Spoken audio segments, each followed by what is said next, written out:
Hello, I am your teacher, Mr. Pacitti. I've lost my tie, please still respect me. And this is my classroom here in St. Louis, Missouri. So put away your mobile phones, put away your lengthy title reigns. It's time to concentrate, it's time to study. This is SmackDown Live, and this is Graded.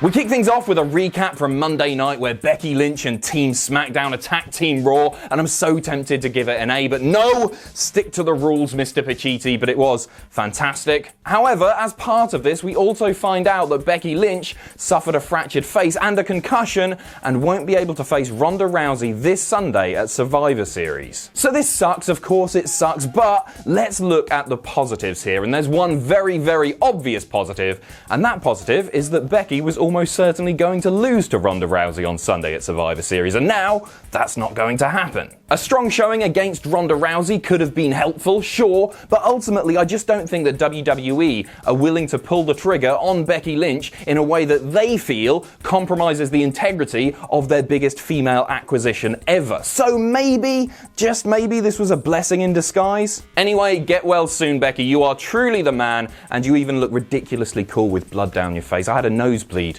like 2 weeks ago, and nothing in comparison to you. So after this, out comes AJ Styles, the WWE champion at this point, and he says that he has beaten every man who has stepped in his way except for one man, and that man's name is Brock Lesnar. And then he looks down to the ringside area, and who's that? It's only bloody Paul Heyman. So Paul Heyman is at ringside accosting Greg Hamilton for some reason. He gets a mic and he does all of his usual shtick. My name is Paul Heyman and I'm the Brock Lesnar. I've done it all already. And then he says that Brock is really excited for his match against AJ at Survivor Series, which is lovely. But forget Brock, because AJ, you're not as good as Ricky Steamboat. You're not as good as Shawn Michaels. You're not as good as Ric Flair. And you're not as good as Daniel Bryan. He also sort of teases Brock versus Bryan, saying, "We'll never get that match." Hold your horses, Paul. Anyway, AJ tells Heyman that Brock is vulnerable, and over the last 371 plus days, he's become more and more vulnerable, and that AJ Styles is going to either pin him or make him submit. AJ is going to tap Brock out. Then out comes Daniel Bryan, who is confused as to why they're talking about him, because he's not involved, which is a very, very fair point. And he says that, AJ, if you mention my name one more time, I'm going to punch you in the face. Okay. AJ then says some stuff and finishes it with Daniel Bryan, and so Daniel Bryan gets all pissed off. This is just like primary school, when Tim Hayward kept calling me lanky. He was calling me lanky, big nose, specky, and I said, if you call me lanky, specky, big nose one more time, Tim Hayward, I'm gonna punch you in the face. And then he said, lanky. And so I went and told a teacher, because violence doesn't solve anything. So Shane and company have to run to ringside to separate the two men. It is all kicking off, and then we go backstage and it's all kicking off some more, and so Shane sets up the match tonight, AJ Styles versus Daniel Bryan for the WWE title. Whew. The opening promo was fine, but I can't really give it much more than a C+. It would have been nice to see Paul Heyman do a little bit more than just randomly shoehorn Daniel Bryan into the promo. Daniel Bryan whinging about people saying his name was weird, to say the least, and AJ did flub a few lines, nothing massive, but I just can't give this more than a C+.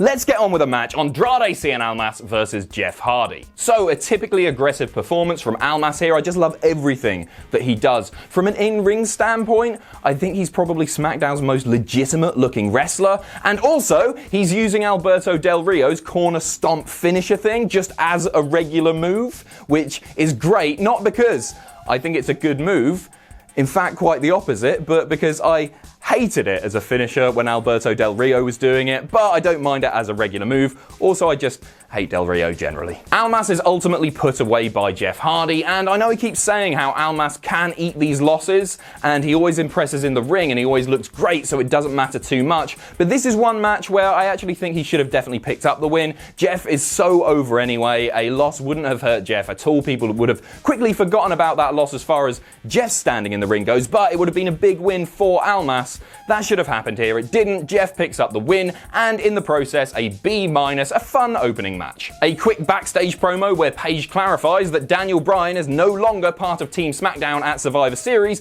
and The Miz has to find a replacement, and that man is going to be Jeff Hardy. Despite the fact that he lost to Samoa Joe in the main event of last week. Doesn't matter. Miz then tries to remove Rey Mysterio from the match because he was Daniel Bryan's pick and he's just hanging around like a bad smell. And Paige says, no. If you want to do that, you've got to beat Rey first. And Rey's like, yeah. Cool, a chance to beat up The Miz. I'm down with that. And that match is right now. Not too much to say about this match, which gets a B-. Rey and Miz have really tremendous chemistry. I will say that. I'd like to see a bit more of those two competing against each other. Rey is super easy to work with, obviously. I know that from personal experience, from our time spent in WCPW. We both competed, of course, in the No Regrets Rumble in 2016. And although we were never technically in the ring at the same time, you get my point. Almost looked like The Miz was going to win after he gets his knees up following the 619 frog splash combo, but Rey ultimately rolls him up and picks up the win. Rey is still on Team SmackDown. After the match, Randy Orton tries to attack Rey Mysterio because of course he does, he's a dick, but ends up laying out The Miz with an RKO instead, for the lols. Next up, Paige is in the ring and she welcomes pretty much the entire SmackDown Live women's roster. Lana, Asuka, Mandy Rose, Carmella, Charlotte Flair, Billie Kay, Peyton Royce. They're all coming down to ringside because obviously Becky Lynch can't compete in her match against Ronda Rousey at Survivor Series, so Becky Lynch is going to pick her replacement, because why should Paige do her own job? Out comes Becky, who, for want of a better expression, is looking pretty effed up. She confirms that she's not going to be able to wrestle against Ronda Rousey on Sunday. She's not been medically cleared. And an interesting note, commentary very much painting her as the valiant baby face here. And I'm not sure if that's just a brand loyalty thing because Survivor Series is coming up and Team SmackDown and all that stuff, or because they got the idea that, you know, she shouldn't be presented as a definitive heel. Becky says that she could still kick Ronda Rousey's ass and that Ronda Rousey isn't the baddest bitch on the planet, she is the luckiest. But enough of that, let's find out who will replace Becky Lynch at Survivor Series. So she eyes up all of the potential replacements. She's going down the line one by one, looking them square in the eye. Who's it gonna be? Who's it gonna be? Drum roll, please! It's Charlotte Flair, of course it is. Becky then shakes Charlotte's hand and then goes one step further and they hug.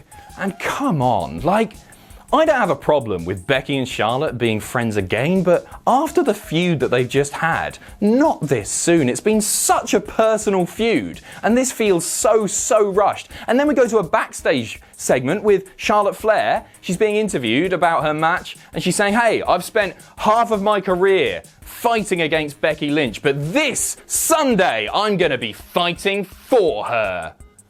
Like, a month removed from that? Not even that.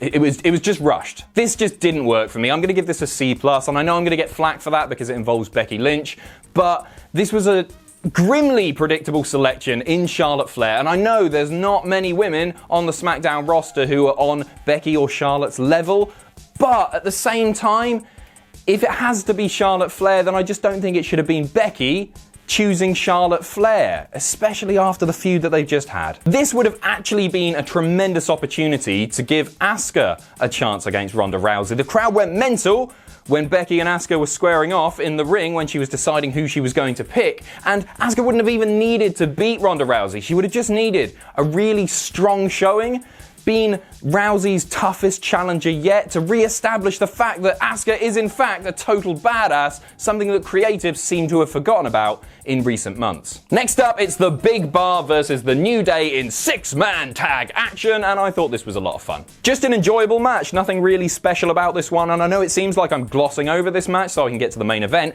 and I absolutely am. The Big Show picks up the win and a B- in the process with a really cool finish. Kofi midair, and Big Show just wallops him with his massive bloody potato fists. It's time for the main event, Daniel Bryan versus AJ Styles for the WWE title. Whew. I'm going to get the grade out of the way early. just so I can talk about everything else. This one gets an A. So the match itself was predictably brilliant. Of course it is. It's Daniel Bryan and AJ Styles, two absolute masters of their craft. Daniel Bryan the whole time working the arm of AJ Styles to try and stop him from being able to hit the forearm, and AJ Styles working the knee so that Daniel Bryan couldn't hit, well, the knee. Sensible in-ring storytelling is always a good thing, and we certainly saw it here. Loved the huge back superplex, loved all the near falls, loved the 450 reversal. Daniel Bryan gets the knees up. There's so much to love about this one, and I say it quite a lot, but this is the match this week that if you don't tend to watch the show, you just watch Graded or whatever, go and watch this match, because obviously there's a big thing coming up at the end, but also it was a really good match. So accidental ref bump. Then, while the ref is down, Daniel Bryan punts AJ Styles in the cock. Running knee. 1, 2, 3, your new WWE champion, Daniel Bryan. After the match, Daniel Bryan attacks AJ Styles even more just to definitely prove that he is absolutely a bad guy, and I am so happy right now. So I think it's fair to say that the hype around Daniel Bryan perhaps vanished a little bit more quickly than we thought it would following his return. And a lot of people say that, hey, Daniel Bryan, now he just feels like another wrestler. Just another wrestler. Just another wrestler. And I don't think that's entirely fair. And I think Daniel Bryan is about to prove those people wrong. Bryan works so well as an intense heel. We've seen that before on the indies, and now there's an extra dimension to his character because he's a grizzled vet.